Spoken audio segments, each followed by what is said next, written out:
Who are you, তুমি কিভাবে স্বরাষ্ট্রমন্ত্রী হয়েছো?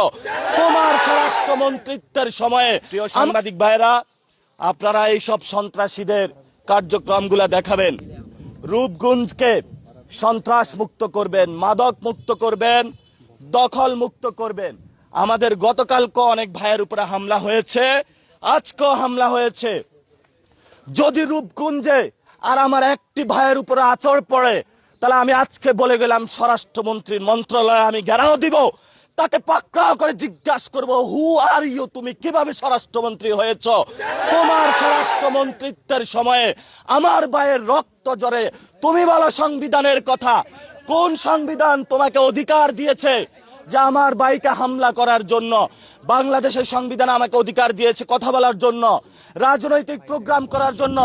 সংবিধানের কথা বলে যদি তুমি আমার সমাবেশের অধিকার, রাজনৈতিক অধিকার, সামাজিক অধিকার কেড়ে নিতে চাও, তাহলে তুমি সংবিধান নামে হলো ভুয়া বাটপারি করছো। তুমি সংবিধান সম্পর্কে অজ্ঞ, তুমি সংবিধান সম্পর্কে জানো না। আমি রূপগঞ্জের আজকের যারা এসেছেন সবাইকে জানিয়ে যাচ্ছি, আমাদের আজাদির লড়াই চলবে, আমরা পিছপা হব না, আমরা ভয় পাই না কাউকে, ইনশাআল্লাহ।